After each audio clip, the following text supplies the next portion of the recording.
Khalid, pernah dengar? Masuk Islam, belajar bimbingan Quran. Nabi punya sahabat 12.000, 38-nya panglima. Kualitas satunya bisa menaklukkan Persia dan Romawi. Baca tentang sirah Khalid, racun nggak tembus. Saya diskusi dengan teman-teman TNI beberapa waktu lalu. Keluarkan, ada bimbingannya. Itu Khalid saat masuk Persia, si Ratu Persia sedang megang racun yang paling kuat. Kata Khalid, apa itu? Ini racun yang paling dahsyat, paling kuat di Persia, nggak ada orang kemudian cicipi kecuali mati. Khalid ketawa, nggak ada kematian kecuali dengan izin Allah Subhanahu Wa Taala. Mana racunnya? Sini. Bismillahilladzi bismillahirrahmanirrahim syai'a. Dengan nama Allah yang kalau disebutkan racun pun apapun nggak akan berpengaruh. Minum sampai habis. Habis. Nggak ada apa-apanya, dibuang Khalid. Apa komentar ratu itu? Kata orang ini, kalau semua pasukan jenderal-jenderal muslim seperti ini, maka sudah tidak akan ada yang bisa menandingi sedunia ini. Sekarang siapa yang bisa minum begitu? Mana racunnya? Cari orang pintar, banyak. Makanya saya sering katakan khazanah ilmu sekarang itu kan warisan dari masa Islam. Ya, dan kita tidak boleh menyalahkan orang sekarang kalau dia pintar, karena dia belajar. Dia ambil saripatinya, dia praktekkan. Kita tidak mengembalikan ke situ. Silahkan cek penemuan-penemuan sekarang. Itu kalau Anda telusuri, kembali lagi ke masa keemasan itu. Pesawatkah, atomkah, aljabarkah, geometrikah, kembali ke situ.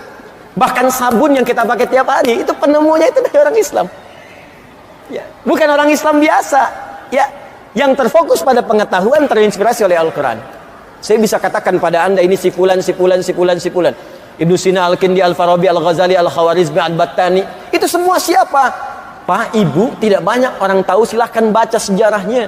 Mereka yang dari kecil usia 7 tahun sudah diminta orang tuanya mengerjakan 2 hal amanat Nabi. 1, sholat. Yang kedua, menghafal Quran. Hafal Quran. Ini ternyata kalau kita maksimalkan betul petunjuk ini dalam hidup, dari Al-Fatihah sampai dengan An-Nas, ada petunjuk yang membuat kita bisa tenang dan senang. Boleh jadi, maaf, kenikmatan hidup ini belum kita rasakan sempurna karena petunjuknya belum kita hadirkan dan belum kita praktekkan dalam kehidupan. Sekarang, semua itu ada di sini. Tapi kan nggak bisa Pak kemana-mana bawa ini. Ibu mau belanja, petunjuk menawar dalam Al-Quran. Lama. Bapak mau rapat, petunjuk berkah dalam rapat, cari. Kelamaan. Ya. Bagaimana cara yang paling mudah? Lihat seperti Nabi pernah mengajarkan. Lihat seperti Nabi pernah mendidik sahabat-sahabatnya sehingga mereka menjadi mulia seperti di kemudian hari dan jadi khairu ummah. Inilah kesaksian langsung dari sahabat Utsman bin Affan, Ali bin Abi Thalib radhiyallahu taala anhuma ketika menerima informasi dari Nabi. Informasi ini disampaikan ke kita oleh Al-Imam Al-Bukhari ya, lewat kitabnya Sahih Al-Bukhari, Kitabul Jami, nomor hadis 4719. Ya. Al-Imam Al-Bukhari menerima hadis ini dari Hajjaj bin Minhal. Hajjaj bin Minhal menerima dari Syu'bah. Syu'bah menerima dari Alqamah bin Marthad. Alqamah bin Marsad menerima dari Sa'ad bin Ubaidah. Sa'ad bin Ubaidah menerima dari Abu Abdurrahman As-Sulami. Abu Abdurrahman As-Sulami menerima dari Utsman bin Affan dan Ali bin Abi Thalib radhiyallahu taala anhuma dari Nabi sallallahu alaihi wasallam qaal khairukum man ta'allamal Qur'ana wa 'allama. Jika Anda ingin jadi orang baik seperti kalangan orang dulu itu dan ingin tenang dan senang hidupnya, maka sebaik-baiknya Anda ialah orang yang mau belajar Al-Quran dengan serius dan mengamalkan Quran dalam hidupnya itu. Cara paling mudah, maka turunlah keterangan di firman Allah Subhanahu wa taala. Fokus. Alih-alih kita capek, dan ini tidak salah, membawa mushaf ke setiap tempat yang suci dan benar. Kenapa tidak kita hafalkan dan tanamkan Quran dalam jiwa kita sehingga kita bisa bawa kemanapun dan jadi bimbingan dalam kehidupan kita? Maka turunlah kemudian tawaran di Quran surah ke-54 ayat 17, ayat 22, ayat 32 dan ayat ke-40. Kita masuk pada intinya. Quran surah 54 ayat 17, ayat 22, ayat 32, ayat 40. walaqad yassarnal qur'ana lidzikri fahal min muddakir. Saya baca terjemahannya dengan cukup singkat. Dan sungguh mesti diyakini dengan segala keagunganku, kata Allah, aku telah jadikan Al-Quran, aku tetapkan mudah, sangat mudah untuk diingat, dihafalkan.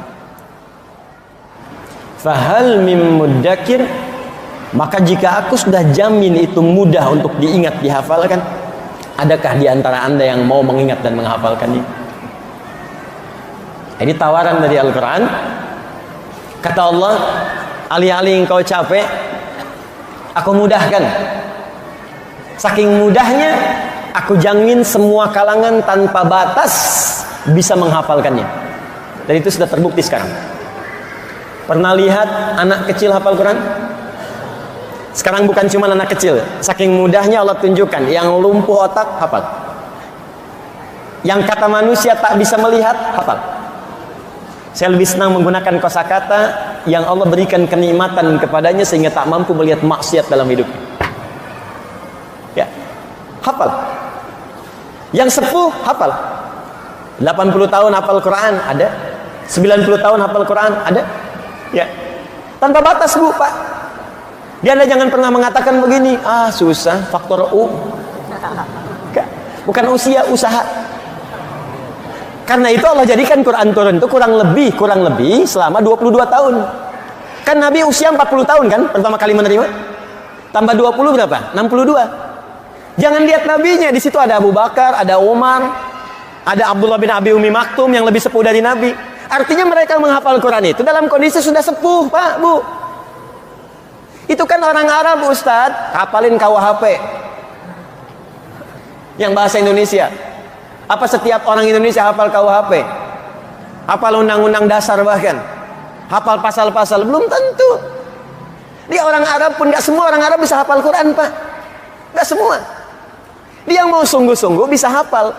Beo Bekasi bawa ke Mekah, ajarin Al-Fatihah, hafal. Unta Arab diajarin, gak akan bisa. Ya bukan karena gak bisa bicara atau yang lain, ini filsafat bahasa saja. Karena tak mau usaha, gak mungkin. Jadi semua diberi kemudahan. Ini tidak berlaku hukum Arab atau non-Arab. Tidak berlaku. Pernah dengar kisah Abu Jahal hafal Quran? Tidak. Abu Lahab turun surah Al-Lahab. Tapi belum tentu Abu Lahabnya hafal Quran. Belum tentu. Jadi kalau Anda tidak menginginkannya, kalau Anda bahkan bertentangan dengannya, mustahil Anda bisa menghafalkannya. Tapi poinnya, aku jadikan mudah, kata Allah, Quran bisa dihafal dari sejak zaman Nabi sampai tanpa batas.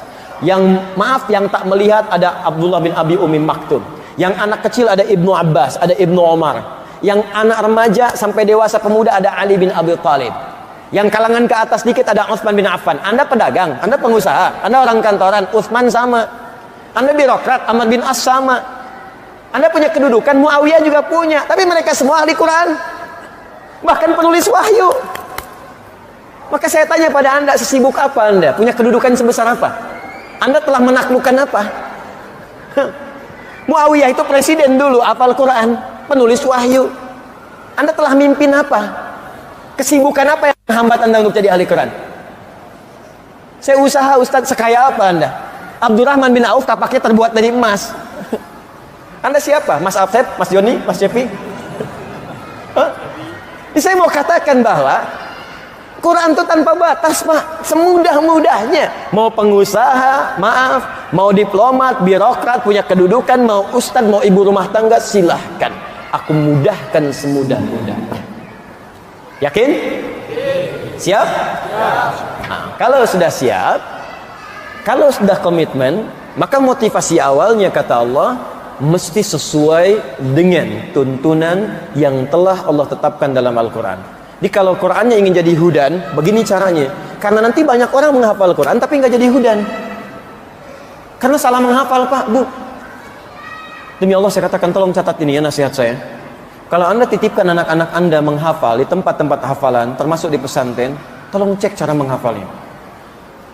Apakah jadi hudan atau tidak? Karena banyak sekarang orang yang hafal Quran, hafal surah-surah tertentu, tapi nggak jadi hudan dalam hidupnya.